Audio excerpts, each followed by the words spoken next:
Hi, today's video is how to wind a hank of yarn into a ball.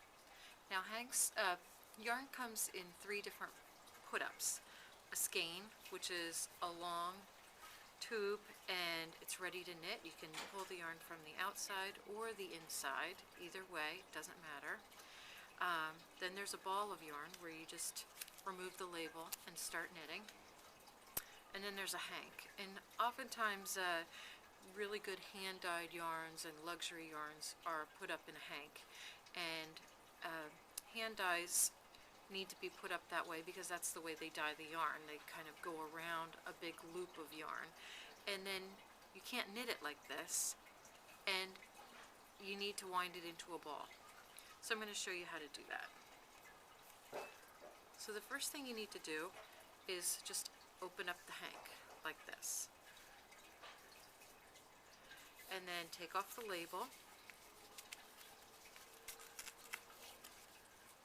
and I just take my time and I put it around my knees. And what you need to do is make sure that the yarns are separated and they're tied here, as you can see. So make sure that what's there does not get tangled up. And I just put it around my knees like this, and I cut that tie that's keeping the whole hank together, and it usually gives me a tail. And then there's usually another one at the other side.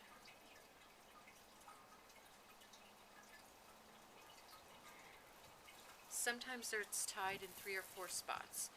And what you do is you just start winding around like this. You start it around my hand until it gets enough to make a little ball. And then it starts to form a ball. And you want to take your time going around and around your leg, because if you don't, you could drop these yarns and mess up the whole thing. You want to keep the yarns separated so it doesn't get tangled. And you just keep going around and around your leg until it's all wound. That's how you wind a hank.